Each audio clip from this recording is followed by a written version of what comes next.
तो विद्यार्थियों कैसे हो, सब बढ़िया, मजे में? कैसा लग रहा हूं मैं?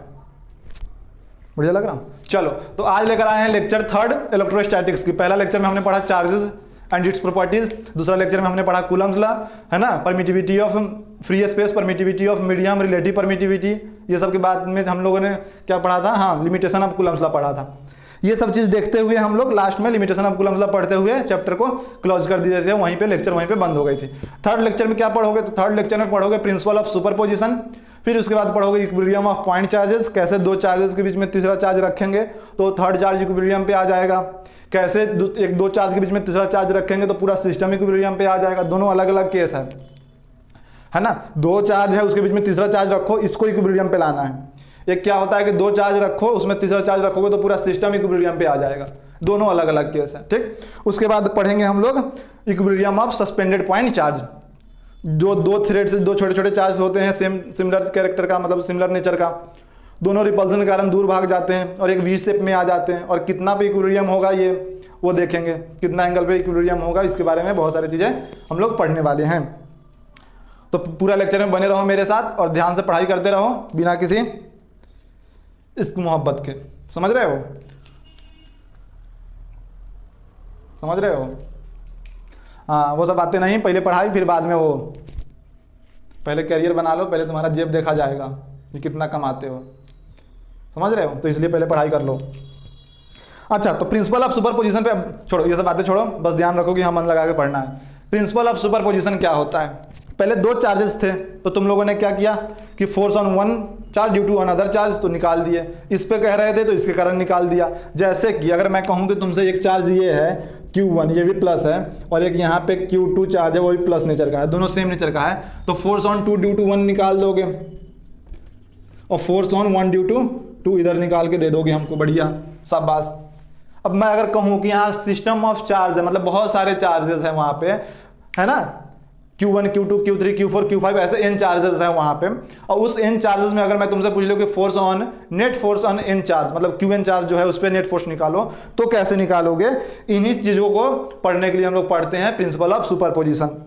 समझो कैसे होता है जरा, पहले फोटो देख लो इनका, फिर आगे समझते हैं। फोटो दिखाते हैं तुमको, देखो। मान लो कि एक चार्ज यहाँ पे है, दूसरा यहाँ पे, तीसरा यहाँ पे, चौथा यहाँ पे, 5, ऐसे बहुत सारे चार्जेस हमने बना रखे हैं, ठीक। इसको सिस्टम ऑफ चार्जेस हम मान लेते हैं, ठीक। ये Qn चार्ज है, ये Q2 मान लो बगल वाले को, इधर कहीं Q5, इधर कहीं Q6, मान लो ये कहीं Qn-1 और ये Qn charge, total n number of charge थे। जैसे कि n अगर हम 10 चार्जेस मान ले, n = 10, मैं कह दूं अगर तुमको कि अगर बहुत सारे सिस्टम ऑफ चार्ज है ना, बहुत सारे चार्ज हैं, Q1, Q2, Q3 ऐसे n चार्जेस है, तो n चार्जेस बनाओ, Q1, Q2, Q3, Q5, Q6, ये मान लो Qn-1, ये Qn, n अगर 10 होता है तो 1 2 3 4 5 6 7 8 9 और 10 हो जाता, तो 9 वाले को क्या नाम रखोगे? Qn-1, क्यों Q10 ही तक है, तो Q10 को अगर Qn कह रहे हैं तो Q9 को क्या कहना पड़ेगा? Qn-1, ठीक। ठीक उसी तरह मान लो यहाँ पे n चार्जेस है, अगर मैं कह दूं कि force on charge Qn due to all the charges निकालो, नेट फोर्स निकालो तुम Qn पे, F net on n, Qn charge, n का मतलब समझ जाना कि Qn चार्ज बोल रहे हैं हम, F net on n charge मतलब Qn चार्ज पे। तो इस पे नेट फोर्स कैसे निकालोगे? तो देखो, सबके कारण इंडिविजुअली अलग अलग फोर्स लगेगा। अब इसके कारण इस n चार्ज पे Qn के कारण भी लगेगा, Q2 के कारण लगेगा, Q3 के लगेगा, Q4, Q5, ऐसे ही करते करते Q6, Qn-1 इतना लगेगा, ठीक। कहो हाँ सही है, लगेगा। तो सबके कारण जो फोर्स लग रहा है सबको इंडिविजुअली अलग अलग फोर्स लगा रहा होगा। ये Q1 इस पे लगा रहा होगा, Qn जो इस पे फोर्स लगाएगा उसको तुम पढ़ोगे force on charge n due to Q1, है ना, force on charge n due to 2, force on charge n due to 3 मतलब Q3 वाला charge, force on charge n due to 4, ऐसे ही करते करते force on charge n due to n-1 तक चलेंगे। Force on charge n due to n नहीं होगा, क्योंकि a charge cannot exert force on itself. अभी बताए थे कुछ देर पहले कि एक चार्ज खुद पे कोई फोर्स नहीं लगाता है, तो इसका मतलब यहाँ तक कहाँ तक चलेगा? Force on charge n due to Qn-1 तक। Force on charge n due to n 0 हो जाता है, कोई फोर्स नहीं लगाता है अपने ऊपर, ठीक। तो उसको अगर मैं इंडिविजुअली लिखूँ तो सबका अलग अलग डायरेक्शन आएगा, क्योंकि हम बताए थे कूलम्स लॉ में कि फोर्स बिटवीन टू चार्ज जो होते हैं उसका डायरेक्शन कैसा होता है? Force acts along the line joining the two charges, ठीक। तो ये Q1 Q2 को ज्वाइन करने वाला लाइन के अलोंग Q1 फोर्स लगाएगा, ये इस तरफ लगाएगा, ये इस तरफ लगाएगा, ऐसे सब तरफ अलग अलग डायरेक्शन में लगेंगे और सबका मैग्नीट्यूड भी अलग अलग होगा क्योंकि सारे चार्जेस एक किस्म के तो है नहीं। तो कितना कॉम्प्लिकेटेड हो जाएगा कि Q1 के कारण अलग फोर्स, Q2 के कारण अलग फोर्स, Q3 के कारण अलग फोर्स, मैग्नीट्यूड वाइज भी अलग अलग है, डायरेक्शन भी अलग अलग है। उन्हीं सब को अगर मैं वेक्टर सम लिख दूं, सारे फोर्सेस का अगर वेक्टर सम निकाल दूं तो क्या नेट फोर्स ऑन एन आ जाएगा? बिल्कुल आ जाएगा। अगर मैं कहूं कि इंडिविजुअली जितने भी फोर्सेस होंगे, जैसे कि force on n due to 1 अलग आएगा, force on n due to 2 अलग आएगा, force on n due to 3 अलग आएगा, ठीक। अब ऐसे ही नेक्स्ट सारे फोर्सेस होंगे, सबका अगर मैं वेक्टर सम कर दूं तो क्या हमारा नेट फोर्स निकल आएगा n पे, है ना, क्योंकि फोर्स एक वेक्टर क्वांटिटी है तो तुम्हें वेक्टर के जैसे सम करना पड़ेगा, है ना। तो उसी चीज को हम कहते हैं प्रिंसिपल ऑफ सुपरपोजिशन, कि अगर बहुत सारे चार्जेज है तो किसी एक चार्ज पे अगर फोर्स निकालना है तो बाकी जो वहां पे चार्जेस है उन सब का फोर्स का इंडिविजुअल सम वेक्टर सम कर देना है, मतलब इंडिविजुअली वेक्टर सम करना है। कैसे लिखोगे? When a number of charges are interacting the total force on a given charge is vector sum of the forces exerted on it by all other charges individually. मतलब कि अलग अलग charges के द्वारा जो फोर्स लगाए जाएंगे Qn पे, उन अलग अलग चार्जेस के द्वारा सबका सम करना है, लेकिन सबका वेक्टर सम करना है। तो वही अब अगर मैं यहां पे लिखूं force net force on charge n, तो यहां पे क्या लिखोगे? सबसे पहले शुरू करो कि force on n due to 1 लगेगा प्लस वेक्टर सम में force on n due to 2 लगेगा, उसी तरह force on n due to 3, और ऐसे ही बहुत सारे फोर्स लगते चलेंगे और यहाँ पे लगेंगे force on n due to n-1 charge. अब यहाँ पे तुम पूछो हमसे कि force on n due to n क्यों नहीं लिखा? क्योंकि force on n due to n 0 हो जाता है। क्यों 0 होता है? क्योंकि a charge cannot exert force on itself. यहां पे क्या लिखोगे? A charge can't exert force on itself. समझ आ रहा है? A charge cannot exert force on itself. वो खुद ही अकेले रखा हुआ इंडिविजुअल तो क्या फोर्स लगाएगा खुद पे? कोई फोर्स नहीं लगेगी। तो इसलिए force on n due to 1 0 हो जाता है। तो ये यहां से यहां तक चलेगा। इसी को हम लोग कहते हैं, इसी को क्या कहते हैं? प्रिंसिपल ऑफ सुपरपोजिशन कहते हैं। ठीक, यही जो चीज है लिखा हुआ उसी को हम लोग कहते हैं प्रिंसिपल ऑफ सुपरपोजिशन। अब अगर 3-4 चार्ज रखे हुए हैं तो किसी एक चार्ज पे अगर तुमसे फोर्स पूछेंगे हम, तो बाकी, अब अगर 4 चार्ज है तो किसी एक पे अगर मैं फोर्स पूछ रहा हूं तुमसे, तो बाकी 3 के कारण जो फोर्स लगेंगे उन सब का क्या हो जाएगा? वेक्टर सम हो जाएगा। इन सब पे न्यूमेरिकल बनते हैं। ठीक, नोट करो इतना को, इसी को कहते हैं प्रिंसिपल ऑफ सुपरपोजिशन। समझ गया? बढ़िया। ये पॉइंट भी लिख लेना है कि charge cannot exert force on itself. Note करके यहां पे लिखो, यहां पे एक नोट डालो और यहां पे लिखो अ charge cannot exert force on itself. कोई फोर्स नहीं लगाता एक चार्ज अपने ऊपर। अ charge cannot exert force on itself. ये नोट करके डालो और नोट करो इतना जल्दी से, फिर इरेज करके आगे बढ़ते हैं। समझ में आया? नोट करो।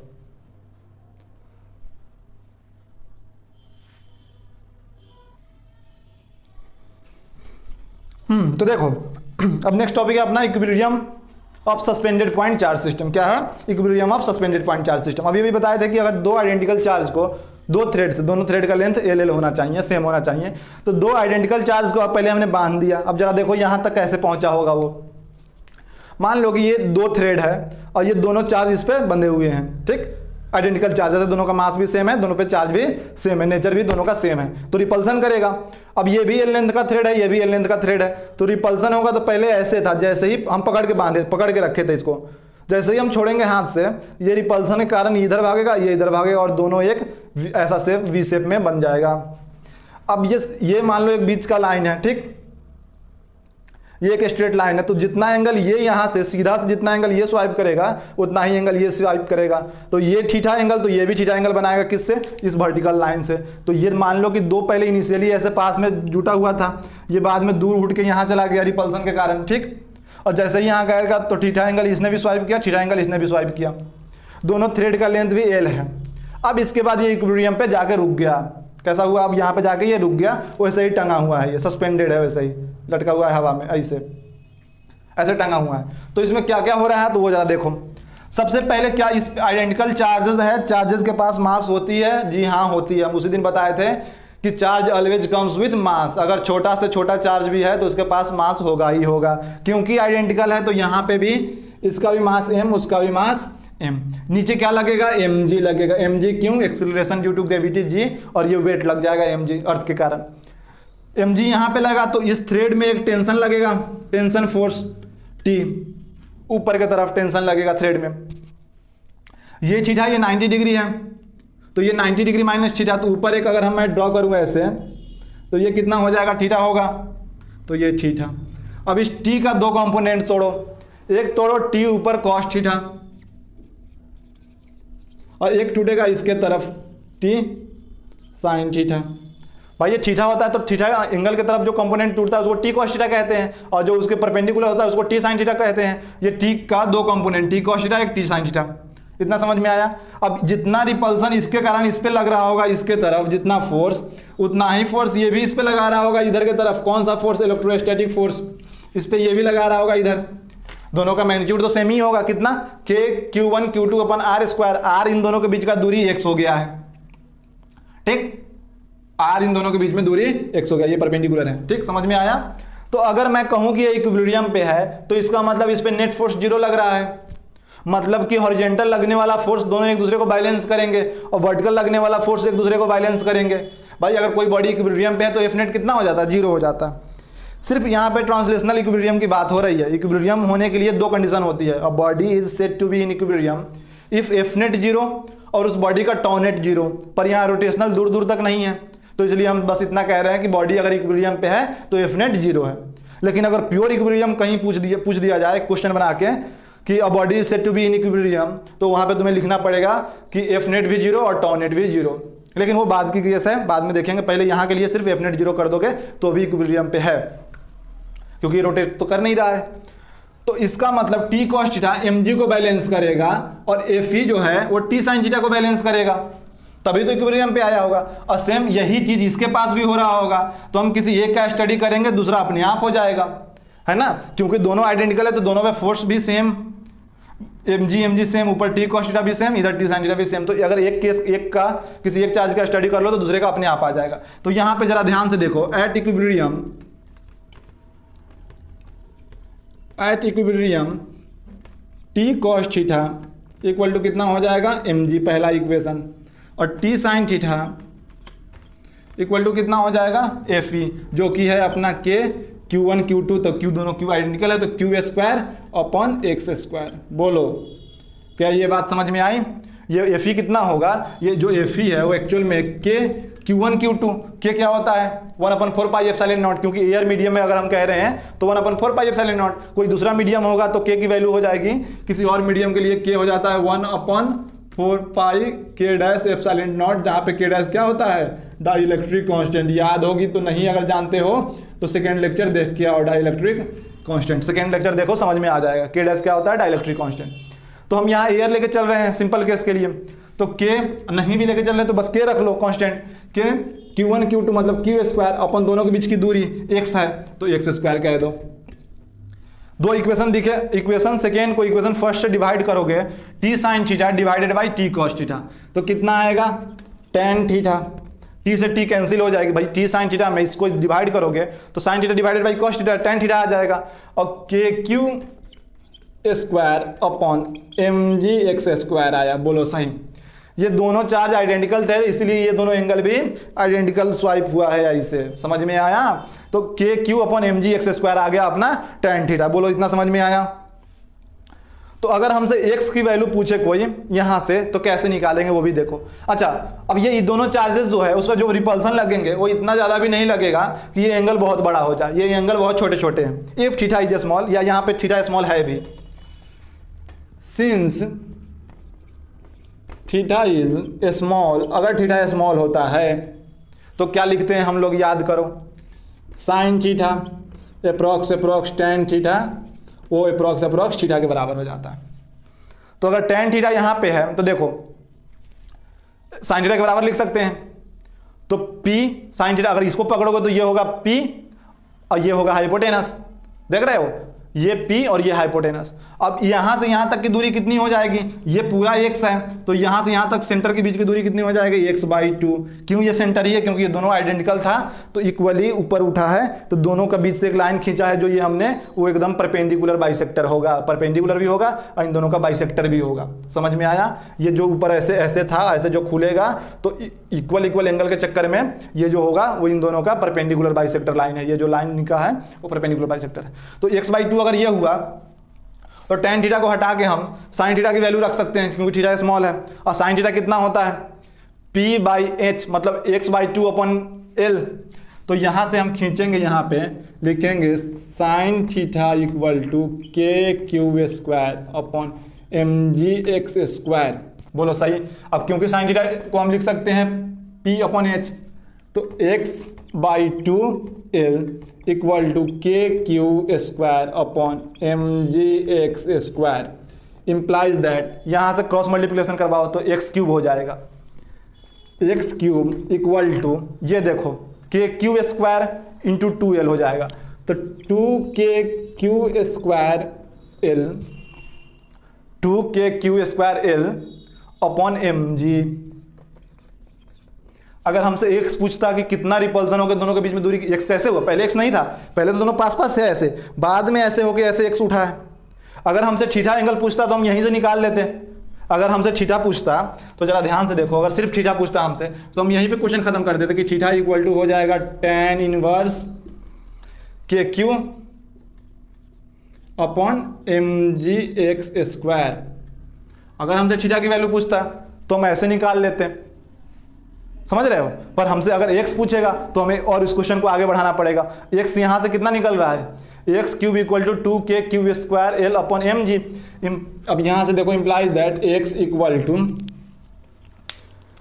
इसका होल पावर 1/3 हो जाएगा, 2KQ²L/mg का पावर 1/3, क्योंकि क्यूब है, इधर जाके पावर 1/3 हो जाएगा। नोट करो इतना। अब x की वैल्यू आ गई अपनी, थीटा निकालना है तो यहाँ पे ले जाकर रख देंगे tan इनवर्स KQ/mgx²। नोट करो जरा, ये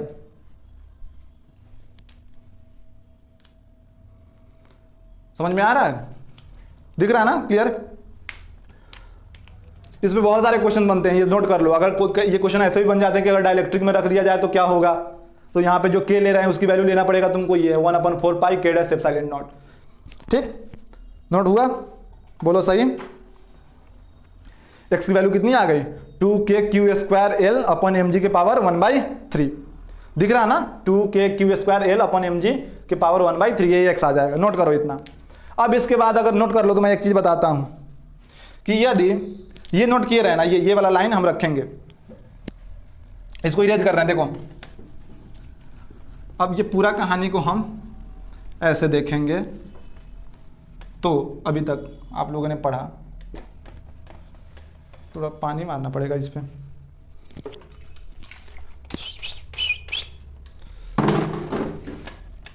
हाँ, आप देखो क्लियर हो गया।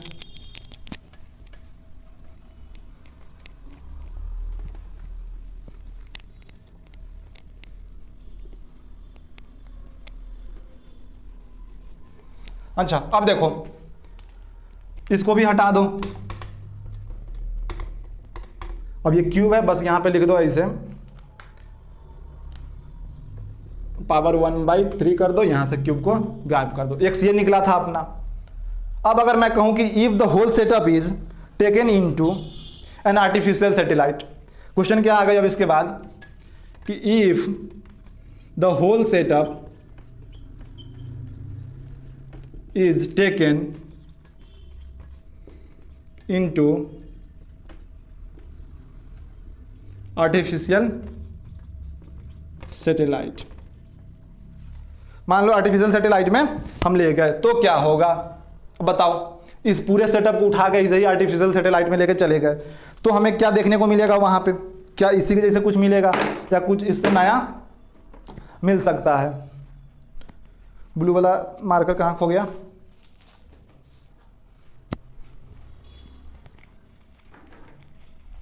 हाँ बताओ, ऐसा ही होगा कि कुछ और चेंज होगा। तो देखो आर्टिफिशियल सैटेलाइट में ले जाने का इसका मेन उद्देश्य ये है कि जी इफेक्टिव जीरो कर देंगे। आर्टिफिशियल सैटेलाइट में क्यों ले गए? क्योंकि जी इफेक्टिव को हमें जीरो करना था। अब बस जी जीरो हो गया तो तुम क्या यहाँ पे जी रख के जी जैसे ही जीरो रखोगे ये पूरा एक्स की वैल्यू क्या हो जाएगी? समथिंग अपॉन जीरो, इनफाइनाइट हो जाएगा। क्या एक्स इनफाइनाइट हो जाएगी? नहीं, ये केस नहीं बनता यहाँ पे। अब जरा देखो, याद करो, यहाँ पे नहीं रखना, गड़बड़ हो जाएगा पूरा खेल। याद करो जी इफेक्टिव जीरो है, मतलब यहाँ पे मान लो दैट इज जी इफेक्टिव। तुम यहाँ पे प्रश्न पूछ सकते हो कि अगर जी इफेक्टिव, क्रॉस क्वेश्चन पूछ सकते हो कि जी इफेक्टिव जी यहाँ पे रख देंगे तो something upon zero x infinity हो जाएगा। क्या ऐसा केस है? नहीं, यहाँ पे रखना ही नहीं है। ये तो बाद में आया था ना, ये कब आया था? जब हमने थीटा स्मॉल लिया था, है ना, थीटा स्मॉल लिया था तब ये कंडीशन निकल कर आया था ना। अब जैसे ही आर्टिफिशियल सैटेलाइट में ले जाओगे तो वहाँ कुछ और होगा। देखो कैसे हो रहा है, वहाँ कुछ और खेला हो जाएगा। वहाँ क्या होगा कि हमने देखा था T cos theta equal to M G लिख रहे थे। क्या लिखा था हमने कि T cos theta equal to M G. अब यहाँ से पकड़ोगे खेल तुम, T sine theta equal to अभी भी वही रहेगा, प्रॉपर वही मैटर चल रहा है। अच्छा, जी जीरो हो गया, जी इफेक्टिव, इसका मतलब कि टी कॉस थीटा जीरो हो गया। अब दो चीजों का प्रोडक्ट जीरो है तो इसका मतलब या तो टी जीरो या तो कॉस थीटा जीरो है। कहो हाँ, टेंशन जीरो नहीं हो सकता, क्योंकि जब तक ये फोर्स रहेगा इलेक्ट्रोस्टैटिक फोर्स, है ना, उसमें कुछ ना कुछ टेंशन बना के रखेगा। भाई वायर में खिंचाव तो रहेगी, थ्रेड में कुछ ना कुछ खिंचाव तो रहेगा, टेंशन तो जीरो हो नहीं सकता। भाई अगर ये आर्टिफिशियल सैटेलाइट में चला गया, जो भी हो रहा होगा वहां पे जी इफेक्टिव जीरो है, लेकिन इसमें जब तक ये वाला फोर्स लगेगा के क्यू अपॉन एक्स स्क्वायर, तो उसमें खिंचाव रहेगी कुछ ना कुछ, टेंशन तो जीरो नहीं हो सकता थ्रेड में। अगर ये सिंपली पास में भी स्टार्टिंग में भी हम पकड़ के रखे थे तो भी एम जी नीचे लग रहा था, टेंशन था इसमें, ठीक। तो यहाँ पे अगर एम जी नहीं लगाओगे, एम जी जीरो हो गया तो क्या टेंशन नहीं रहेगा? इसके कारण से रह जाएगा, ये तो फोर्स है, तो टेंशन यहाँ पे जीरो हो नहीं सकता। T can not be zero यहाँ पे, तो फिर क्या जीरो हो सकता है? तो अंतिम उपाय यही है कि कॉस थीटा जीरो होना पड़ेगा, cos theta equal to zero. और कॉस थीटा किस केस में जीरो होता है? सबसे पहला केस क्या होता है जीरो होने का? When theta equal to 90 degree. अब थीटा 90 डिग्री का मतलब समझोगे तुम, अभी भी लॉजिक है इसमें। थीटा कहाँ से लिया गया था? इस वर्टिकल से, वर्टिकल से लिया गया था। थीटा कैसे लिया था? वर्टिकल से। अब थीटा वर्टिकल से लेके तुमको 90 डिग्री पहुंचाना है, तो क्या ये पूरा घूम के यहां तक पहुंच जाएगा? क्या ये यहां तक पहुंच जाएगा? वर्टिकल से थीटा देखना है, तो वर्टिकल से थीटा देखने का मतलब ये पूरा यहां से यहां पहुंच जा रहा है। अरे दादा, अयो दादा, ये तो खेला हो गया। अगर थीटा 90 डिग्री हो रहा है, इसका मतलब वो तुमसे ये कहने की कोशिश कर रहा है कि ये दोनों जो ऐसे हवा में थे, ऐसे ऐसे जो थे ऐसे, ये पूरा ऐसे हो जा रहा है। ऐसे थे पहले, अब पूरा कैसे हो जा रहा है? ऐसे हो जा रहा है। समझ में आया? और थीटा जीरो तुमको ये रिप्रेजेंट करवाने की कोशिश कर रहा है, तुमको ये दिखा रहा है, तुम्हारे दिमाग को ये दस्तक दे रहा है कि ये थीटा 90 वर्टिकल से लिया गया था। ये थीटा हम लोग कैलकुलेशन कहाँ से कर रहे हैं? वर्टिकल से कर रहे हैं। इसका मतलब थीटा 90 का मतलब ये पूरा यहाँ से घूम के यहाँ, और इसका मतलब ये तभी जाएगा जब ये थ्रेड एकदम सीधा ऐसे यहाँ पहुँच जाए और ये वाला ऐसे पहुँच जाए। इसका मतलब, अब ये इसको हटा दो, इसमें बस यही बताना था कि इन्फिनिटी नहीं होगा। अब कह रहा है कि ये पूरा का पूरा कॉम्बिनेशन बदल जाएगा। यहां से ये खिसक के गया एल लेंथ पे, और ये सीधा यहां से यहां खिसक के आया एल लेंथ पे। अब ये एल और ये एल, तो टोटल 2L हो गया, ठीक। टोटल लेंथ 2L हो गया। अब बताओ, अब अभी भी दोनों एक दूसरे को रिपल्सन लगा रहा होगा, तो इधर लगेगा Fe, तो इधर भी लगेगा Fe, लगेगा कि नहीं लगेगा? इधर भी कितना लगेगा? चल लो भाई, इधर भी Fe लगेगा। हाँ देखो, इधर भी Fe लगेगा, और ये एल लेंथ, ये एल लेंथ, क्यों? क्योंकि ये एल था, ये एल था, खुल गया, ये एल, ये एल, ये खुला ऐसे, तो कितना हो गया? 2L। और 2L का मतलब अब जो इस पर F डैश लगेगा, ये सेम उसी के बराबर नहीं होगा, बदल जाएगा फोर्स। अब फोर्स कैसे बदल गया तो वो भी देख लो जल्दी से। अच्छा, ये सेंटर था दोनों का, ये यहाँ जहाँ बंधा हुआ था, ये पूरा खुल के स्ट्रेट हो गया। अब एक दूसरे पे फोर्स लगाएंगे, और टेंशन तो अभी भी लग रहा होगा। बताओ टेंशन लगेगा कि नहीं लगेगा? भाई टेंशन तो अभी भी लग रहा है ना। ये दोनों एक दूसरे को, एक तार पकड़ो, ये तार पकड़ो, इस तार को ऐसे, पहले ऐसे था, इसको खींच देंगे। अब खींचेंगे, दोनों एक दूसरे को रिपल्सन लगा रहा है, मतलब ये वाला हाथ इधर, ये वाला हाथ रिपल्सन है, तो इसमें टेंशन आएगा कि नहीं आएगा? टेंशन आएगा, लेकिन किसके बराबर? इलेक्ट्रोस्टैटिक फोर्स के बराबर। इस वायर में टेंशन उतना ही हो जाएगा जितना एक दूसरे पर इलेक्ट्रोस्टैटिक फोर्स लग रहा है। इसका मतलब समझो, इसको नीचे समझो, नीचे समझो। थीटा 90 है, अच्छा फोटो बनाने दो। अब मैं कह रहा हूं कि यहां से वो सीधा ऐसे भाग जाएगा, एक यहां से सीधा ऐसे भागेगा, इस पे लगेगा Fe, इस पे इधर लगेगा Fe, लेकिन Fe डैश कहोगे इसको, क्यों? क्योंकि फोर्स यहाँ पे बदल जाएगा, ये L लेंथ ये L लेंथ, तो टोटल कितना हो गया 2L। तो Fe कितना निकालोगे? Fe इक्वल टू हो जाएगा K क्यू स्क्वायर अपॉन, अब यहाँ पे क्या होगा L प्लस L, तो 2L का होल स्क्वायर, तो ये आ जाएगा अपना K Q square upon 4L square. अब समझ में आया? और ये हो गया अपना इलेक्ट्रोस्टैटिक फोर्स। बदल गया कि नहीं बदल गया? K Q square upon 4L square हुआ कि नहीं हुआ? अब टेंशन, इसमें तुमसे टेंशन पूछेगा तो टेंशन भी बदल गया। टेंशन ये सेल्फ एडजस्टेबल फोर्स होता है। ये जितने फोर्स है ना, टेंशन, नॉर्मल रिएक्शन, ये क्या होते हैं? सेल्फ एडजस्टेबल होते हैं, कंडीशन अनुसार अपने आप को बदल लेता है। बी लाइक वाटर, समझ रहे हो? जैसा परिस्थिति वैसा खुद को ढाल सकते हो। नखरे नहीं होने चाहिए शरीर में कि अरे मैं तो ये नहीं करूँगा, जैसा परिस्थिति है वैसा खुद को ढालना सीखो। तो अगर ये Fe डैश तो टेंशन भी बदल गया। अब ये दोनों तार एक दूसरे को खींचेगा उधर, ये ऐसे, तो टेंशन यहाँ से इस तरफ लगेगा, इसमें टेंशन यहाँ से इस तरफ लगेगा। भाई खिंचाव है दोनों में, ये इधर खींचेगा ये इधर खींचेगा, तो टेंशन क्या लगेगा? अपोजिट लगेगी। और टेंशन होगा किसके बराबर? तो Fe इसी के बराबर, क्योंकि अब वहाँ खींच दिया तो वायर में जो टेंशन होगी वो इसी इलेक्ट्रोस्टैटिक रिपल्सन के कारण तो होगा। तो यही tension in the wire Fe dash और ये T डैश, ये नया वाला टेंशन है, वो टेंशन अलग था, ये टेंशन अलग है। बोलो समझ में आया? तो अब तुम यहाँ जाके लिखोगे कि इसको यहाँ पे एक आर्टिफिशियल सैटेलाइट में रखते ही खेला क्या हो गया कि T dash equal to Fe dash equal to K Q square upon 4L square. तुमसे क्या पूछा जाएगा? तो तुमसे पूछा जाएगा ये कंडीशन देकर कि what will happen if it is taken the whole setup is taken in artificial satellite. तो तुम्हें लिखना पड़ेगा कि वहां पे टेंशन, और पूछ देंगे कि what is the tension at that condition. इसको आर्टिफिशियल सैटेलाइट में भेज देंगे और पूछेंगे टेंशन बताओ। तो तुम अगर यही टेंशन लगा के आ जाओगे जो पहले लगा रहे थे ये वाला, तो कहानी गड़बड़ हो जाएगी। टेंशन क्या आएगा? T dash equal to Fe dash K Q square upon 4L square. अब इसमें दो केसेस था, पहला तो वो भी कॉन्सेप्ट समझ गए कि equilibrium of suspended point charge वहीं से, और अगर इसको हम आर्टिफिशियल सैटेलाइट में भेज भी देंगे तो भी कंडीशन समझ गए। अब दोनों के बीच में एंगल कितनी हो गई? अब ये पूरा 180 डिग्री बन चुका है, स्ट्रेट लाइन बन चुका है। कैसा बन चुका है? 180 डिग्री बन चुका है। दोनों के बीच में डिस्टेंस कितनी हो जाएगी? टोटल डिस्टेंस अब इन दोनों के बीच में 2L हो गया। ये भी लिख दे रहे हैं, बाद में कंफ्यूज ना हो गए कि ये 4L स्क्वायर 2L कहाँ से आया। ये L था, ये L था, और ये क्या है? टेंशन है। देखो अलग अलग टेंशन, नोट करो इसको। मजेदार कहानी आई? अभी तो रुको, अभी तो और मजेदार कहानियां आएंगी।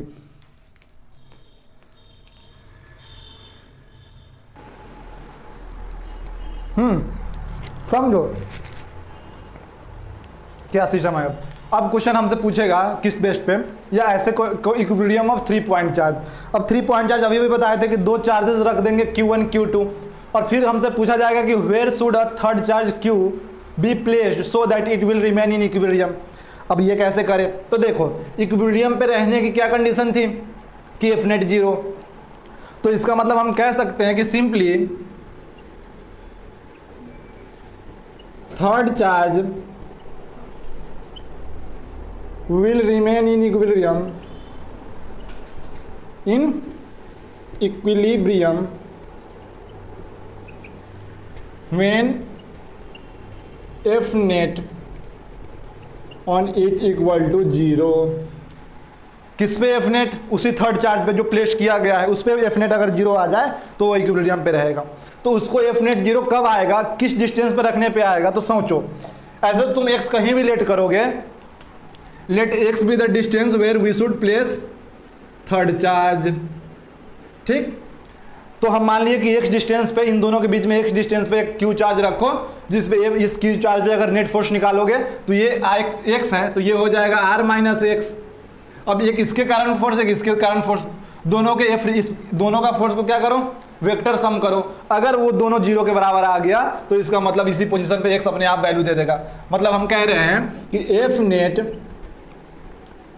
ऑन Q अगर 0 आ जाए, मतलब कि इस पे नेट फोर्स किसके किसके कारण से आ सकता है? एक तो ये Q1 के कारण, इस 1 के कारण, दूसरा इस 2 के कारण, खुद के कारण खुद पे कोई फोर्स नहीं लगेगा।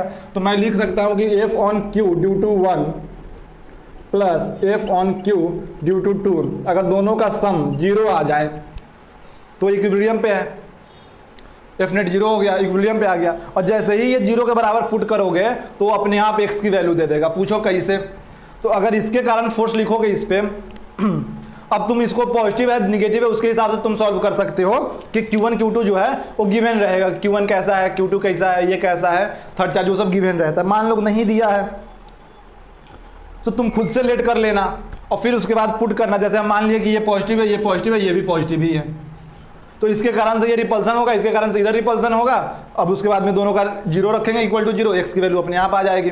तो ये कंडीशन थी अपनी, नेक्स्ट कंडीशन ये होती है। अब एक क्वेश्चन करके समझाएंगे, इससे ऐसे नहीं होगा। ये कंडीशन अगर सेटिस्फाई कर रहा है तो अपने आप एक्स की वैल्यू ले लेगी, चिंता ना करो, वो एक्स बाहर हो या भीतर अपने आप वो ले लेगा। अच्छा, यहाँ पे एक कॉन्सेप्ट क्या बता दूं मैं तुमको कि खुद से समझो। अगर ये दोनों चार्ज सेम नेचर के हैं, ये दोनों चार्ज अगर सेम नेचर के हैं तो जो रिजल्ट इसका जो एफ नेट आएगा इस पे इक्विलिब्रियम जो आएगी वो डिस्टेंस इन दोनों के बीच में ही होगा। पूछो कैसे? अगर हम कह रहे हैं, ध्यान से सुनो, अगर हम कह रहे हैं, नहीं समझ पा रहे हो क्या भाई? देखो, दो चार्जेस Q1 Q2 गिवन है, हमें पूछेंगे कि थर्ड चार्ज कहाँ रखें कि वो इक्विलिब्रियम पे आ जाए। तो सिंपल कंडीशन है उसके लिए कि एफ नेट क्या कर दो, जीरो के बराबर। इस चार्ज पे एफ नेट निकालो इन दोनों के कारण और उसको जीरो के बराबर पुट करो इक्विलिब्रियम पे। अगर एक्स डिस्टेंस, हम मान लो खुद से कि let X be the distance where it should put, कि एक्स डिस्टेंस पे हमें रखना है इसको। कहाँ से? Q1 से ले लो, Q2 से ले लो, कहीं से ले लो, ठीक। वो एक्स अपने आप ले लेगा, इक्वेशन में जैसे ही डालोगे एक्स अपने आप ले लेगा कि वो पॉजिटिव आ रहा है कि निगेटिव आ रहा है, मतलब इस तरफ रखना है कि उस तरफ रखना है, वो खुद ही ले लेगा इक्वेशन में। लेकिन अपने को क्या करना है कि इस पे एफ नेट जीरो के बराबर पुट करना है। भाई अगर हम कह रहे हैं इक्विलिब्रियम पे मतलब उस पे एफ नेट जीरो है और एफ नेट इस पे कैसे निकालोगे? इसके कारण का लगने वाला फोर्स, इसके कारण लगने वाला फोर्स F1 F2 मतलब F1 Q2 to 1 F1 Q2 to 2 equal to zero कर देना है। एक्स डिस्टेंस से लोगे तो इसके कारण से K Q1 Q2 अपन एक्स स्क्वायर, यहाँ से होगा K Q2 Q upon R minus x का whole square equal to direction अपने हिसाब से, क्योंकि ये पॉजिटिव है कि निगेटिव है वो तो अपने हिसाब से देखोगे ना क्वेश्चन में। मैं तो बस इतना समझा दे रहा हूं तुमको कि तुम ज़्यादा परेशान नहीं होगे। क्या कि अगर Q1 Q2 दोनों सेम नेचर का है, Q1 Q2 दोनों सेम नेचर का है तो ये Q कुछ भी हो इसका हमें डिपेंड नहीं करता, ये Q कोई भी नेचर का हो। अगर ये Q1 Q2 सेम नेचर का है तो हमेशा जो एक्स डिस्टेंस निकल के आएगा वो इन दोनों के बीच में ही रहेगा, चाहे ये दो निगेटिव भी होता तो भी बीच में। पूछो का है? क्योंकि अगर पॉजिटिव, ये भी पॉजिटिव और ये कोई भी नेचर का हो, मान लो एक मिनट के लिए इसको मानो कि ये निगेटिव नेचर का है पर ये दोनों पॉजिटिव का है, ये पॉजिटिव ये निगेटिव का है, अगर तो ये इसको अट्रैक्ट करेगा, ये भी इसको अट्रैक्ट करेगा, तो कहीं बीच में ही ऐसा कोई डिस्टेंस आएगा जिस पे दोनों का फोर्स एक दूसरे को कैंसिल कर सकता है। अगर इसको उठा के इस तरफ रख दोगे अगर, तो देखो ये इसको अट्रैक्ट करेगा और ये भी इसको अट्रैक्ट ही करेगा, तो एकदम सीधा खींचता चला आएगा, नहीं बात बनी अपनी। समझ रहे हो? अगर ये पॉजिटिव होता तो भी कोई फर्क ना पड़ता, रिपल्सन करेगा, ये इधर भगाएगा और ये उधर भगाएगा। यहाँ पे एक ऐसा पॉइंट ढूंढना होता है जहाँ पे दो फोर्स, इन दोनों के कारण जो फोर्स है वो एक दूसरे का अपोजिट होता है, अभी तो कैंसिल करेगा। यहाँ पे अगर रख दोगे फिर से, अगर ये पॉजिटिव है तो भी बाहर रख दोगे तो ये भी इसको, ये रिपल्सन करेगा, ये भी रिपल्सन करेगा, दोनों उधर भाग गया, दोनों का फोर्स का डायरेक्शन एक ही जैसा है, कहाँ से कैंसिल आउट करेगा? अगर इस तरफ भी रखोगे तो भी ये रिपल्सन करेगा, ये रिपल्स करेगा उसको, तो फिर से उधर भागने लगेगा, दोनों का डायरेक्शन सेम हो जाए। इसमें यही कंडीशन ढूंढना होता है कि दोनों के कारण जो फोर्स लगेगा वो अपोजिट होना चाहिए। कैसा होना चाहिए? अपोजिट होना चाहिए। अब इसके का, अब इसीलिए देखो यहाँ पे जैसे ही बीच में रखोगे तो ये इसको इधर रिपल्सन करेगा, ये इसको इधर रिपल्सन करेगा, हो गया कि नहीं अपोजिट? ये निगेटिव भी होता तो भी फर्क ना पड़ता, निगेटिव होता तो ये अपनी तरफ अट्रैक्ट करता, वो अपनी तरफ अट्रैक्ट करता, वो भी कहानी बन जाती। अगर ये दोनों निगेटिव नेचर के होते तो भी कोई फर्क नहीं पड़ता। फिर से सोचो, अगर ये निगेटिव होता, ये भी निगेटिव और ये पॉजिटिव होता तो भी इसको ये इधर अट्रैक्ट करता, वो उसको उधर अट्रैक्ट करता है, अपोजिट डायरेक्शन में हो गया, बात बन जाएगी। अगर ये निगेटिव भी होता तो भी कुछ फर्क ना पड़ता, ये इसको रिपल्सन करता, ये भी उसको रिपल्सन करता, फिर अभी भी force equal in opposite direction में चला जाएगा। तो हमें बस देखना होता है कि दोनों के कारण फोर्स अपोजिट कहाँ पे हो रहा है। तो इसीलिए हम कह रहे हैं तुमको कि सीधा सीधा ये समझना कि अगर ये दोनों का नेचर सेम है तो जो ये एक्स डिस्टेंस है इसके नेचर पे डिपेंड ही नहीं करना है हमको। अगर इन दोनों का नेचर सेम है, Q1 Q2 बड़ा वाला का नेचर अगर सेम है तो ये एक्स डिस्टेंस थर्ड चार्ज कहीं बीच में ही इक्विलिब्रियम पे पा सकता है। ये ट्रू बात है। कि अगर Q1 Q2 सेम नेचर का है तो इन दोनों के बीच में इक्विलिब्रियम मिलेगा, अगर ये दोनों अपोजिट नेचर का है तो उधर इक्विलिब्रियम मिलेगा, दोनों के बाहर, किधर, इन दोनों के बाहर मिलेगा। लेकिन कहाँ, ये भी हम बता दें कि अगर ये दोनों अपोजिट नेचर का होता, ये अगर प्लस होता और ये माइनस होता, तो ये इक्विलिब्रियम कहीं या तो इस तरफ मिलेगा या तो इस तरफ मिलेगा, पर किधर मिलेगा वो भी सुन लो, जो चार्जेस की मैग्नीट्यूड कम होगी उसके तरफ मिलेगा। मान लो ये 2 कूलम है, ये 4 कूलम है, तो इसके तरफ सीधा लेट कर लेना x, डायरेक्ट x तुमको आंसर ही दे देगा। अब इसके भी कह रहे हैं ना, उसका रीजन है ना, इधर क्यों होगा, क्योंकि अगर ये छोटा चार्ज है तो इसके कारण से इसका फोर्स पास में रहेगा तो ज़्यादा फोर्स लगाएगा, ये दूर रहेगा तो डिस्टेंस बढ़ने के कारण से अपना मैग्नीट्यूड, इसका मैग्नीट्यूड ज़्यादा है, इसका मैग्नीट्यूड कम है, तो इसका मतलब हम इसके पास में रखेंगे तो ये मैग्नीट्यूड कम हुआ, तो डिस्टेंस कम होने के कारण से भाई फोर्स जो होता है के Q square upon x square, Q1 Q2 मान लो Q1 Q2 upon x square होता है, तो x पे डिपेंड कर रहा है। अगर इसका मैग्नीट्यूड ज़्यादा है पर इसका x को हम बहुत ज़्यादा बढ़ा देंगे तो इसका फोर्स का वैल्यू कम हो जाएगा। मैग्नीट्यूड इससे बहुत ज़्यादा था पर इसकी वैल्यू को हमें कम करना है तो इससे दूर रखेंगे। क्यों कम करना था, क्योंकि इसकी मैग्नीट्यूड कम थी और इसके पास रखेंगे, अब इधर रखेंगे तो पॉसिबिलिटी बन जाएगी कि हाँ यहाँ पे इक्विलिब्रियम मिल जाए हमको, क्योंकि इक्विलिब्रियम का मतलब इन दोनों का फोर्सेस कारण इक्वल अपोजिट करवाना है हमको। तो अगर ये चार्ज का मैग्नीट्यूड ज़्यादा है मतलब ज़्यादा फोर्स लगाता, तो इसलिए इससे दूर रख दिए। फील नहीं हो रहा है क्या, समझ गए ना? तो नोट करो इतना, फिर इस पे बिना क्वेश्चन दिखाए नहीं होगा, इस पे क्वेश्चन दिखाना पड़ेगा तभी समझोगे। पहले ये नोट करो फिर क्वेश्चन दिखाता हूं। इस पे नोट करो फटाक से, इस पे बिना क्वेश्चन कराए नहीं समझोगे तुम। ये अगर समझ गए हो तो पूरी बहुत अच्छे से समझ गए हो, जितना मैं बात बोला हूं अगर उतना तुमने पकड़ लिया बात को तो तुम पूरा खेला समझ गए। एक शॉर्टकट भी देख लो जरा, अगर कभी ऐसा आ जाए और ये दोनों सेम नेचर के आ जाए, Q1 Q2 अगर सेम नेचर के आ जाए, है ना, 2 चार्जेस अगर दोनों सेम नेचर के हैं Q1 Q2, तो उसके लिए तुम क्या लगा सकते हो, x equal to root Q1 upon root Q1 plus root Q2 into R दोनों के बीच का डिस्टेंस, ये सीधा अपना इक्विलिब्रियम दे देगा। कब, अगर दोनों चार्जेस का नेचर सेम है, if Q1 Q2 R, Q1 and Q2 R same nature, और ये x जो होगा वो डिस्टेंस फ्रॉम स्मॉलेस्ट चार्ज होगा, डिस्टेंस फ्रॉम स्मॉलेस्ट चार्ज, ठीक। पर ये तब अप्लाई करना है जब ऑब्जेक्टिव क्वेश्चन में, चलो अगर टाइम बचाना है तो अप्लाई कर लोगे, हमें कभी शॉर्टकट देखना ही नहीं है, तुम प्योर कॉन्सेप्ट समझो। ये भी आया है कहाँ से, इन्हीं कॉन्सेप्ट से, F equilibrium equal to 0, F equilibrium मतलब एफ नेट 0 करके ही आया है। ये तो बस बता दिया ऐसे ही कि अगर तुम जल्दीबाजी में निकालना चाहते हो तो इससे निकाल लो, हमें पूरा प्रॉपर तरीके से करना होता है। कॉन्सेप्ट समझो कि अगर थर्ड चार्ज इक्विलिब्रियम पे कह रहा है मतलब उस पर एफ नेट 0 है और तुम उस पर एफ नेट करके दिखाओ 0, मैथमेटिकल कैलकुलेशन लगाओ। ये तो बस ऐसे ही लिख दिए।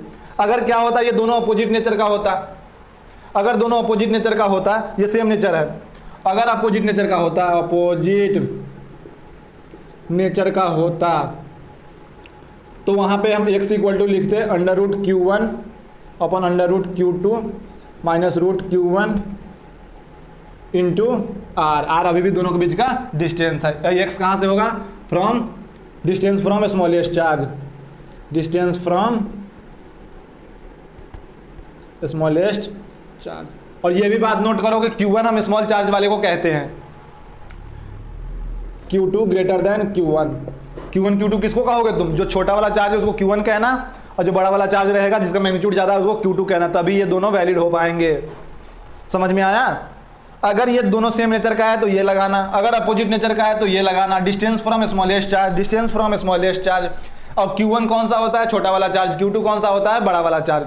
अब इतना नोट कर लो, और उसके बाद हम एक क्वेश्चन दिखाएंगे इस पे, और उस पर ये दोनों नहीं लगाएंगे हम लोग प्योर उस पर अपना एफ इक्विलिब्रियम वाला लेके चलेंगे। नोट करो इसको।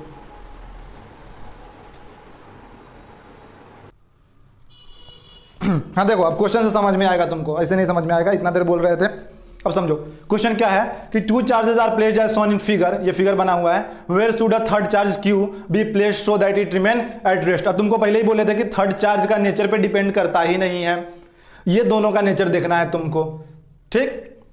थर्ड चार्ज क्यू, हमें पता भी नहीं है क्यू कैसा है, पॉजिटिव है नेगेटिव, बस क्यू दिया है। तो अब सोचो हम क्या कह रहे हैं कि लेट कर लेते हैं, let X be the distance from charge 9e, है ना, 9e चार्ज से एक्स डिस्टेंस पे मान लेते हैं जहां पे ये इक्विलिब्रियम पे हो। Let X be the distance from 9e, जहां पे ये चार्ज क्या हो जाए, इक्विलिब्रियम पे हो जाए। इट रिमेन्स एट रेस्ट का मतलब, रेस्ट पे मतलब क्या, इक्विलिब्रियम पे है ना, एफ नेट वहां पे 0 है। तो एक्स डिस्टेंस पे हमने मान लिया, कहां से एक्स डिस्टेंस, प्लस का 9e से, प्लस का 9e से एक्स डिस्टेंस पे हम मान लेते हैं कि यहाँ पे अगर हमने एक चार्ज को रखा, इस सामने अगर इस जगह पे हम एक क्यू चार्ज रखेंगे तो ये क्या होगा, इक्विलिब्रियम पे होगा। इक्विलिब्रियम की क्या कंडीशन होती है तुम्हें पता ही है कि F net on Q equal to 0 होना पड़ेगा।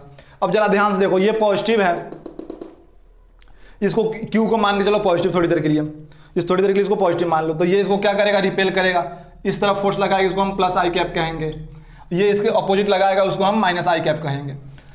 तो force on q due to 9e, तो देखो F on q due to 1 कह लो, इसको 1 चार्ज, इसको second charge, plus force on q, हाँ, force on charge q due to 2, ये कितना हो जाएगा, दोनों का 0 होना पड़ेगा।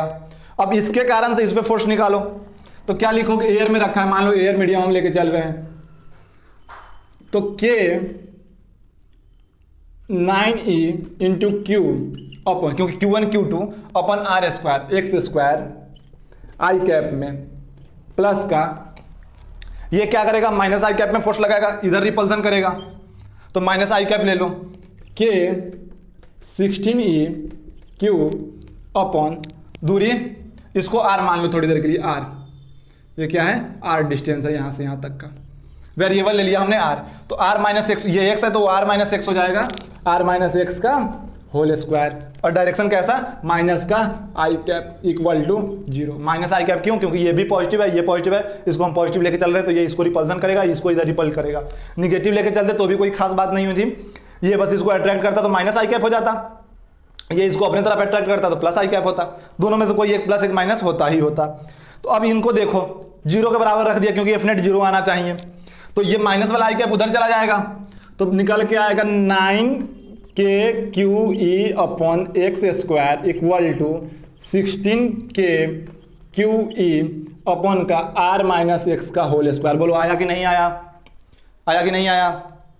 अब ये k से k कैंसिल होगा, QE से QE कैंसिल होगा, तो यहां से अगर मैं कैंसिल कर दूं, ये पूरा ये इससे कैंसिल हो गया, तो अपना बचा कितना, 9 अपॉन, इधर देखो 9 upon x square equal to 16 upon r minus x का होल स्क्वायर। अब चाहो तो इसको तुम प्रॉपर खोल के मैथमेटिक्स लगा सकते हो, या तो डायरेक्ट अगर करना चाहो तो ये 3 अपॉन एक्स का होल स्क्वायर लिखा है इक्वल टू ये 4 अपॉन r माइनस एक्स का होल स्क्वायर लिखा है, दोनों कैंसिल होगा, तो 3 upon X equal to 4 upon r minus X. आएगा कि नहीं भाई, 16 था तो 4 अपॉन r माइनस एक्स का होल स्क्वायर कर दो। अब ये मल्टीप्लाई कराओ इधर, क्रॉस मल्टीप्लिकेशन, तो 3r minus 3x equal to 4x, ये उधर जाकर प्लस हो जाएगा, तो 7x इक्वल टू 3r। इतना आया। अब इसको निकालेंगे, हम सॉल्व करेंगे वेरिएबल को। जरा देखो ध्यान से, x निकालना है हमको, तो क्या हम यहाँ पे लिख सकते हैं x equal to 3 upon 7 into R. दिखा, अब इतना पहले नोट कर लो, फिर इधर दिखाते हैं, थोड़ा सा इधर आ जाएगा। देखो 3/7 इंटू आर करना है, आर की वैल्यू हमें 70 सेंटीमीटर गिवन था, तो 3/7 इंटू 70 करोगे तो एक्स की वैल्यू कितनी आ जाएगी, एक्स इक्वल टू 3 इंटू और 7 इंटू आर की वैल्यू 70 था, तो 7 दहाई के 70 10 आ जाएगा, मतलब 10 सेंटीमीटर, तो 30 सेंटीमीटर आया कि नहीं, x इक्वल टू 30 सेंटीमीटर। मतलब कि ये हो गया यहाँ से यहाँ तक x 30 सेंटीमीटर, तो यहाँ से यहाँ कितना हो जाएगा 40 सेंटीमीटर। तो हम कितना लिखेंगे, इक्विलिब्रियम पे कब आ रहा है, जब x इक्वल टू 30 सेंटीमीटर, तो लिखोगे the third charge should placed at 30 centimetre away from plus का 9e and 40 centimetre away from plus का 16e। भाई जब ये x इक्वल टू ये 30 सेंटीमीटर हो गया, तो ये वाला डिस्टेंस r माइनस ये r माइनस एक्स था, तो ये कितना हो जाएगा 40 सेंटीमीटर हो जाएगा। आ गया। हमसे अगर ऑप्शन में 9 से पूछेगा तो 30 सेंटीमीटर, 16 से पूछेगा तो 40 सेंटीमीटर। इतना समझ में आया तो नोट करो। अब इस प्रोसेस को हम वो वाला मेथड से बता रहे हैं जो हम बताए थे रूट Q1 Q2 से। बहुत अच्छे से समझ में आया हो तो बताना।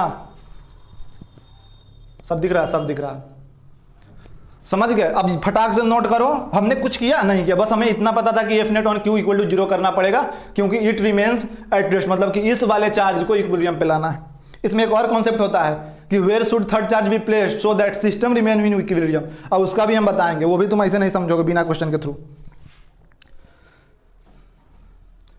लागी मेरे तेरे संग लगी रे मोरे शंकरा, लागी मेरे तेरे संग लगी। देखो डांस मत करो, दाढ़ी वाला आदमी तुम पढ़ाओ।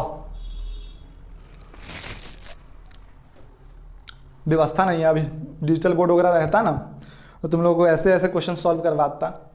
अब यहाँ पे क्वेश्चन लिखेंगे, लंबे लंबे क्वेश्चन होते हैं बोर्ड पे, क्वेश्चन लिखने में ही हालत ख़राब हो जाएगा। पहले पढ़ लो, धीमे धीमे देखेंगे, पैसा वैसा हुआ तो डिजिटल बोर्ड लगवा के तुम लोगों को अच्छे अच्छे क्वेश्चन सॉल्व करवाएंगे। फिर तुम लोग गाना गाना गाना और क्या। तुझ में रब दिखता है यारा मैं क्या करूं।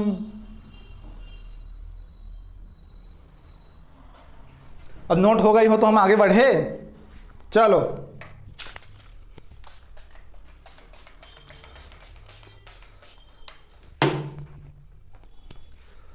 क्वेश्चन नहीं मिटाना है, बस इसको हमको ये इरेज कर देंगे।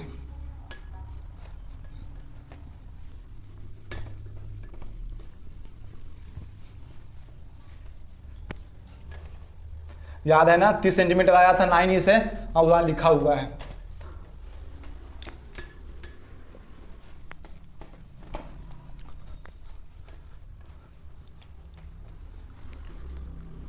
हम पढ़ा रहे थे, पढ़ाते हैं।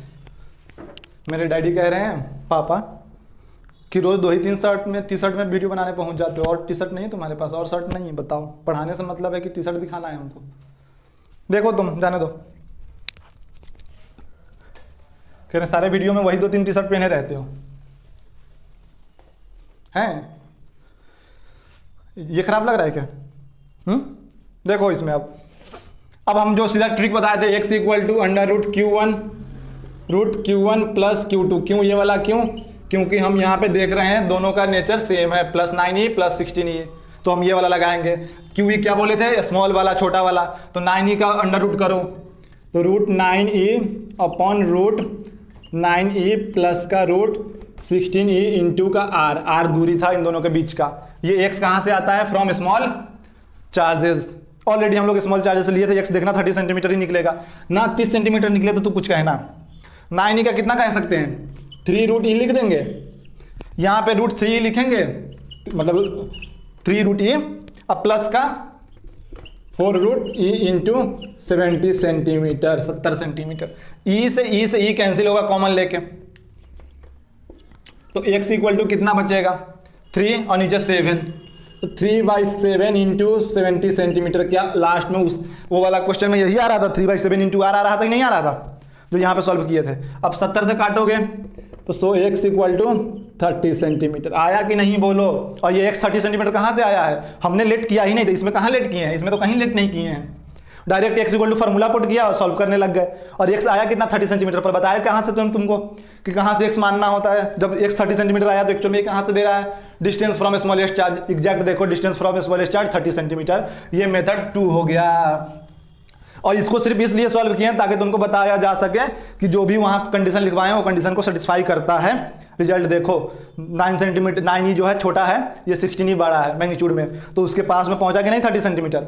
और ओरिजिनल मैथमेटिक्स तो वही था, सॉल्व करने का तरीका वही था, ये हमको सीखना भी नहीं है, तो बस ऐसे ही बता दिए कि अगर जल्दी कैलकुलेट करना चाहो तो कर सकते हो, है ना। ऑलवेज हमको चलने हैं कॉन्सेप्ट वाइज, कॉन्सेप्ट कभी नहीं छोड़नी होती है। ओके, तो ये वाला समझ में आ गया हो। अब चलो दूसरे वाले इसके तरीके बताते हैं कि जहाँ पे चार्ज थर्ड चार्ज रखोगे और पूरा सिस्टम इक्विलिब्रियम पे हो जाएगा, है ना। ये तो बस ये इक्विलिब्रियम पे है, ये दोनों नहीं है। इन दोनों के बीच में इसको दोनों को फिक्स कर दिया होगा और फिर पूछा है कि थर्ड चार्ज कहाँ पे रखे कि वो इक्विलिब्रियम पे आ जाए। अब ऐसा चार्ज आएगा जो कि पूरा सिस्टम को इक्विलिब्रियम पे कर देगा, वो भी क्वेश्चन बनता है। इसके बाद वो क्वेश्चन करके समझा रहा हूँ, और नोट करो, इतना नोट करो पहले। लगी मेरे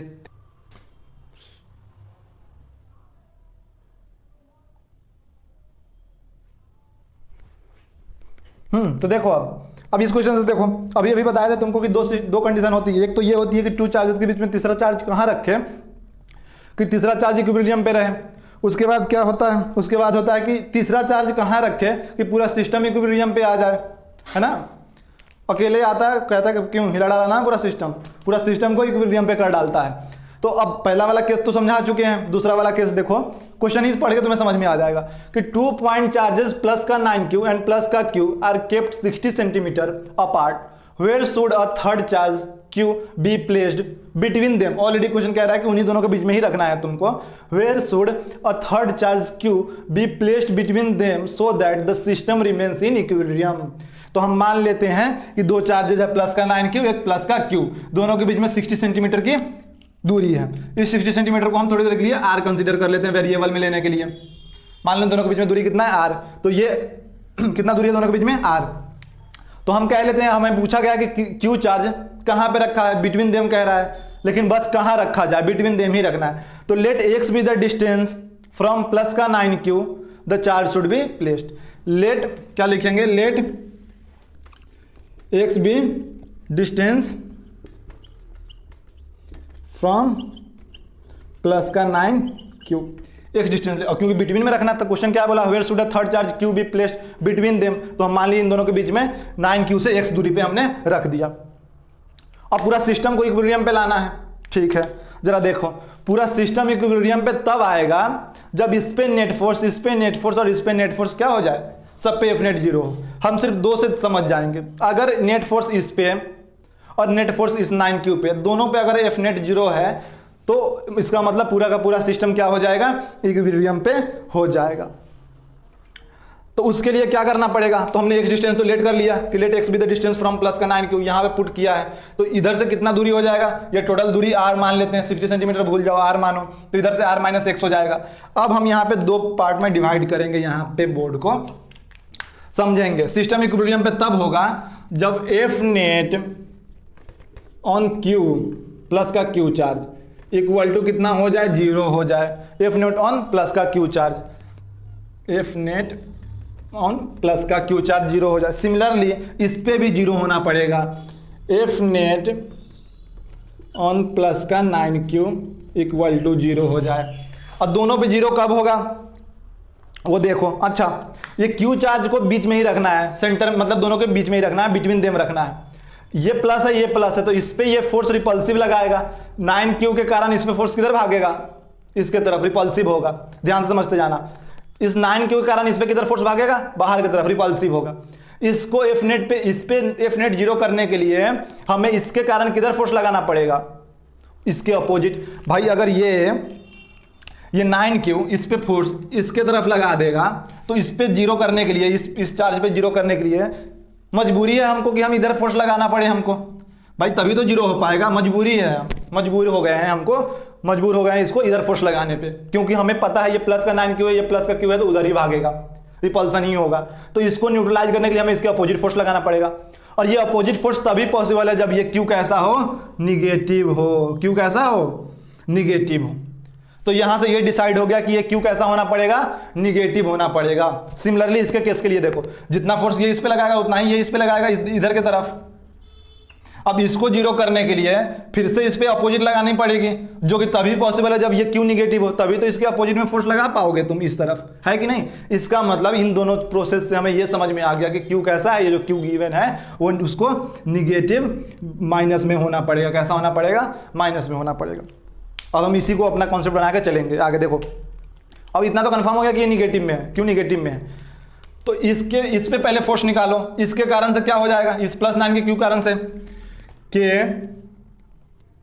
9 का q इंटू क्यू अपन दोनों के बीच की दूरी, यहां से यहां तक की दूरी क्या है, r है, तो r स्क्वायर। कैसा डायरेक्शन, प्लस का i कैप, इधर जाने वाले को हम प्लस का i कैप कहेंगे, अपोजिट लगने वाले को माइनस का i कैप, तो प्लस का i कैप। ठीक, प्लस का इसके कारण फोर्स किधर लगेगा, ये के Q, capital Q small Q, और डायरेक्शन कैसा माइनस आई कैप में, क्यों, क्योंकि ये निगेटिव है, हमें पता चल गया कि ये निगेटिव है। तो के क्यू क्यू अपॉन, मतलब capital Q small Q upon, दोनों के बीच की दूरी, अब इसके बीच की दूरी आर माइनस एक्स, तो आर माइनस एक्स का होल स्क्वायर माइनस का आई कैप लेना पड़ेगा, और इक्वल टू कितना करना पड़ेगा, थोड़ा इसको इधर कर लो, इक्वल टू 0 करना पड़ेगा। अब जैसे ही 0 होगा तो इधर उधर के चला जाएगा, ये माइनस में है ना, तो उधर जाके प्लस में हो जाएगा। तो k 9q square upon r square equal to, यहाँ से आएगा के क्यू अपॉन का आर माइनस एक्स का होल स्क्वायर, और ये माइनस था उधर जाकर प्लस आई कैप, ये आई कैप दोनों कैंसिल हो जाएंगे भाई, ये आई और ये आई कैंसिल हो जाएगा ना। मान लो यहाँ पे आई कैप है, यहाँ पे आई कैप है, और ये उधर जाके माइनस में था तो उधर जाके प्लस में आई कैप, तो ये दोनों कैंसिल हो जाएंगे एक दूसरे को, इस कारण से हम ऑलरेडी हटा दिए।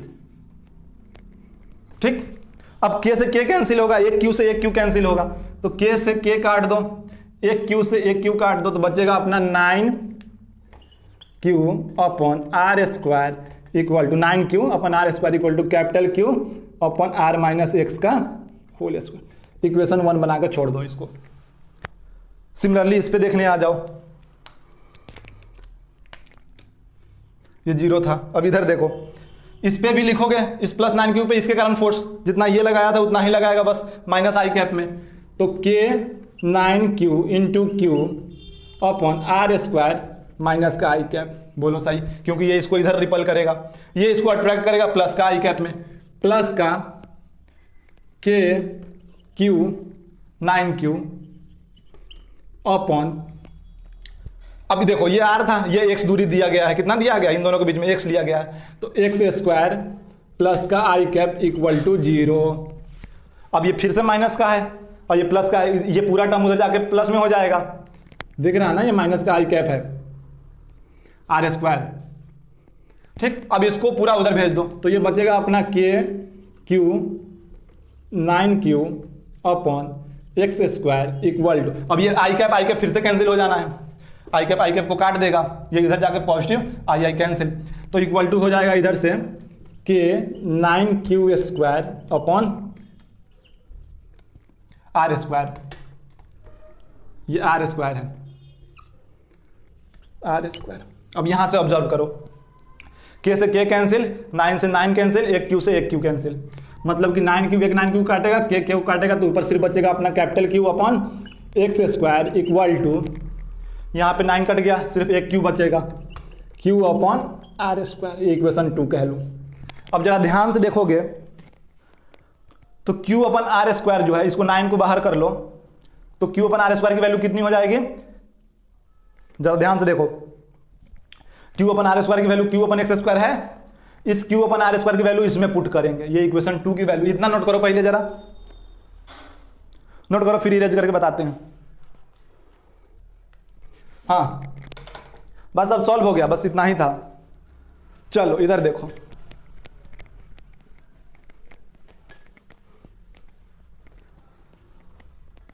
बस इतना में काम बन जाएगा अपना। इस वाले इक्वेशन में q बाई आर की वैल्यू रखेंगे, जैसे ये देखो, इसको क्या हम ऐसे लिख सकते हैं, 9 बाहर q upon are square equal to q upon r minus x का होल स्क्वायर लिख सकते हैं। और 9 यहाँ रहने दो, q अपन आर स्क्वायर की जगह पे यहाँ पे क्या है, q अपन एक्स स्क्वायर, इसका वैल्यू यहाँ पे सब्स्टिट्यूट कर दो, तो 9 इसके जगह पे ये वैल्यू पुट करो, q upon x square equal to q upon r minus x का होल स्क्वायर।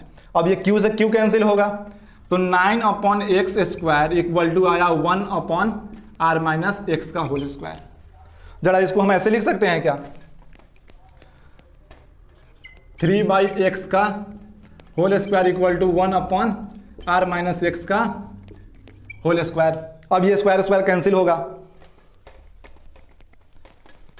तो देखो सिंपली आया अपना 3 by x equal to 1 upon r minus x, cross multiplication करोगे तो हो जाएगा 3r minus 3x equal to का x, तो यहाँ से आएगा 4x इक्वल टू 3r। हमें x ही चाहिए थी, x ही तो बोले हैं कि x चाहिए थी, तो x इक्वल टू कितना हो जाएगा 3/4 इंटू आर की वैल्यू 16 सेंटीमीटर दिया है, तो यहाँ पे लिखेंगे 3/4 इंटू 16 सेंटीमीटर, तो इक्वल टू कितना आया, 4 चौका 16 और 4 तिहाई 12, टोटल कितना आएगा 12 सेंटीमीटर। सो एक्स की वैल्यू कितनी आई 12 सेंटीमीटर। तो मतलब अगर पूरा सिस्टम को अगर हमें इक्विलिब्रियम पे लाना है, पूरा सिस्टम को अगर इक्विलिब्रियम पे लाना है तो इस क्यू को, जो ये क्यू है उसको 12 सेंटीमीटर दूर रखना पड़ेगा, कहाँ से, प्लस का 9Q से। ये कहाँ से है दूरी, फ्रॉम प्लस का 9Q, कहाँ से, प्लस का 9Q से 12 सेंटीमीटर। मतलब इसके पास से कितना सेंटीमीटर, 4 सेंटीमीटर, 16 सेंटीमीटर है, प्लस का 9Q से 12 सेंटीमीटर, तो इससे 4 सेंटीमीटर पे होगा। तो पूरा सिस्टम क्या हो जाएगा, इक्विलिब्रियम पे। बस इन दोनों का देख लो, इसको इसको देख लो, ये अपने आप इक्विलिब्रियम पे आ जाएगा उसके साथ। भरोसा नहीं है, आओ देख लो, वो भी माना करो, हम दिखा रहे हैं, अभी दिखा रहे हैं। हम देख लिए ना कि 12 सेंटीमीटर रखने पे पूरा सिस्टम इक्विलिब्रियम पे आ रहा है। अब तुम्हें डाउट रह गया कि इसके कैसे, इस पे कैसे, तो देखो इस पे निकालते हैं हम अभी। ये तो हमने डिसाइड किया कि माइनस में रहेगा, ठीक, समझा ना कि माइनस में कैसे है, माइनस में होना पड़ेगा क्योंकि हमें इस पे फोर्स करना था। अब इस क्यू पे इक्विलिब्रियम है कि नहीं है इन कंडीशन से, तो आओ दिखा दे वो भी। पहले इतना नोट करो, तीनों चार्ज पे F net 0 आएगा, देखना तुम।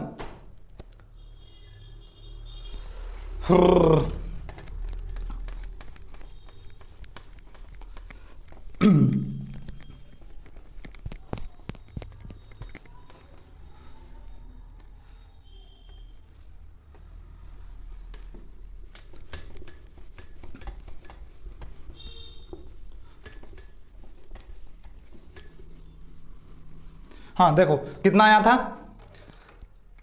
16 सेंटीमीटर, तो x इक्वल टू 12 सेंटीमीटर यहाँ से, और ये बचा हुआ कितना 4 सेंटीमीटर आया था। यही कंडीशन थी इक्विलिब्रियम के लिए। अब इस पे हम इसको चेक कर लेते हैं। क्या बताया था कि अगर ये दोनों अगर सेम नेचर का हो तो ये जो थर्ड चार्ज जो इक्विलिब्रियम पे आएगा, इससे कोई मतलब नहीं था, बस इन दोनों का देखना था।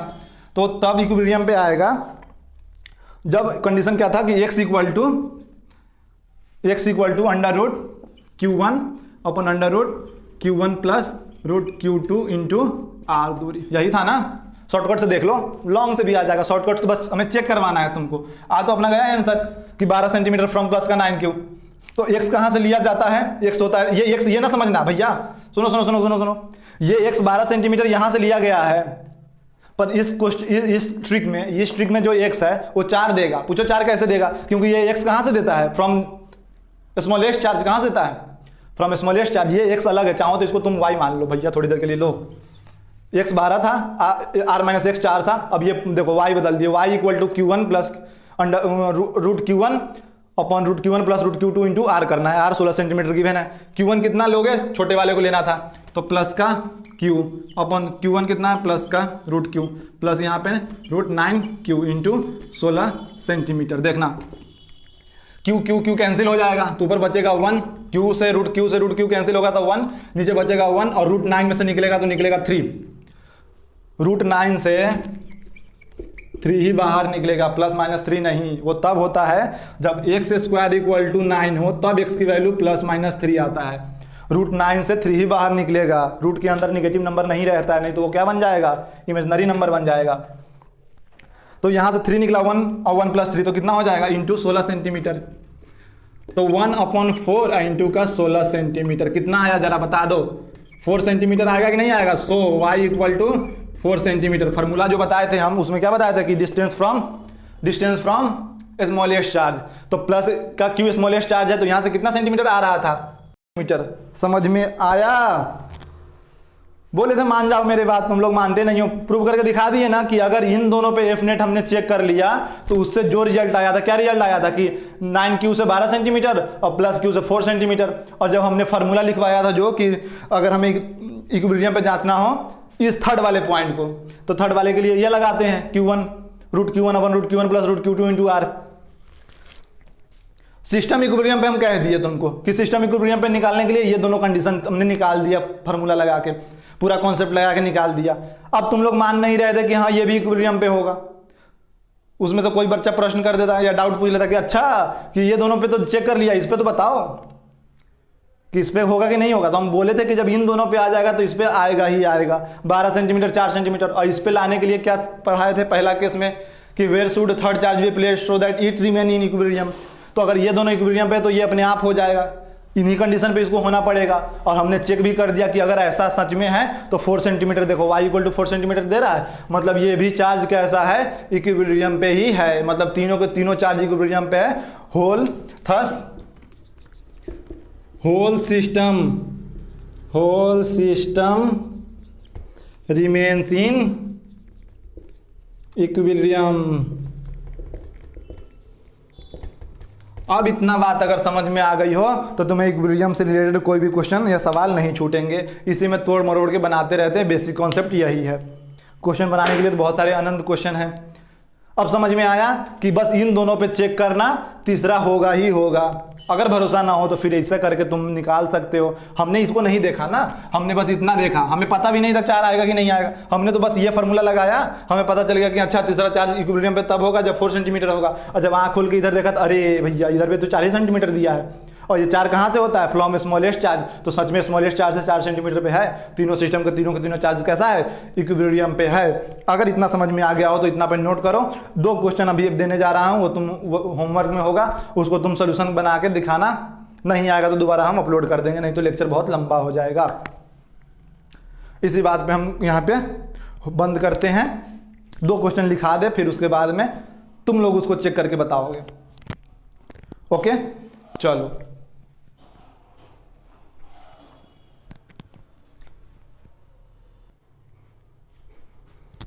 देखो अब हम कह रहे हैं कि ये जो 2 क्वेश्चन है इसको तुम्हें प्रूफ करके दिखाना है हमको। अगर प्रूफ हो जाए तो कमेंट में हाँ लिख देना, नहीं तो मैं तो सॉल्व करवा ही दूंगा, पर इस लेक्चर में नहीं। ये अलग से एक वीडियो बना देंगे 15 मिनट के लिए। अगर तुम लोग कर लोगे तो नहीं बनाएंगे। Equilibrium of symmetric geometrical point charge system, किस ज्योमेट्रिकल सेंटर में हमें रखा गया है। इक्विलेटरल ट्रायंगल का सेंटर ही सेंट्रॉइड होता है ना। Centroid of triangle, equilateral triangle में मतलब जो इक्विलेटरल ट्रायंगल का सेंटर होता है वही सेंट्रॉइड होता है। तो उसके सेंटर पे मतलब एक क्यू चार्ज रखा है, तो इस क्यू चार्ज की कितनी वैल्यू हो ताकि ये पूरा सिस्टम इक्विलिब्रियम पे हो जाए। फिर से क्वेश्चन सुनो, find value of q at centre for which system to be in state of equilibrium.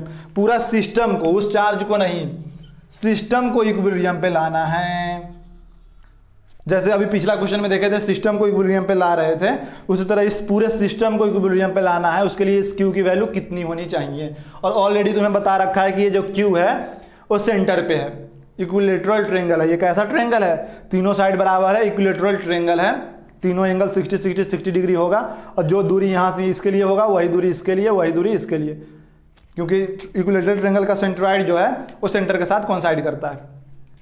उसी तरह यहाँ पे इसमें तो कोई दिक्कत ही नहीं है, स्क्वायर है, स्क्वायर के सेंटर पे रख दिया गया। सेंटर मतलब इधर से अगर ये भी ए दूरी का है, इसका भी साइड मान लो ए है, ए साइड इसका भी, ए साइड ये भी, ए साइड ये भी, ए साइड ये भी, ठीक। तो सब ए साइड का है, तो इसके सेंटर पे ये भी रखा गया है। ऑलरेडी बोल रखा है तुमको कि ये क्यू को सेंटर पे ही रखना है। अब ये क्यू की वैल्यू कितनी होनी चाहिए ताकि ये पूरा सिस्टम इक्विलिब्रियम पे हो जाए। समझ गया ना क्वेश्चन।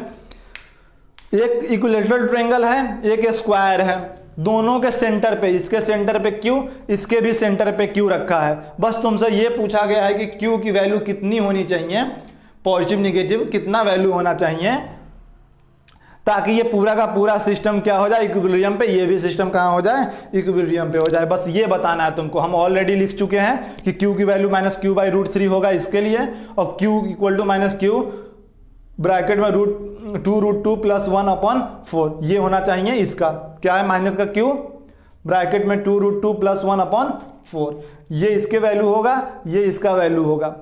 लेकिन तुम्हें प्रूफ करके दिखाना है, बस इतना करना है तुमको कि प्रूफ करके दिखाओ कि हाँ ऐसा पॉसिबल है सच में। समझ रहे हो। अब हम लेक्चर को इसी पे कंप्लीट करते हैं। लगभग 1 घंटे 10 मिनट के हो गए होंगे लेक्चर, तो हम इतना ही पे कंप्लीट करते हैं। अगला लेक्चर हम लोग चलेंगे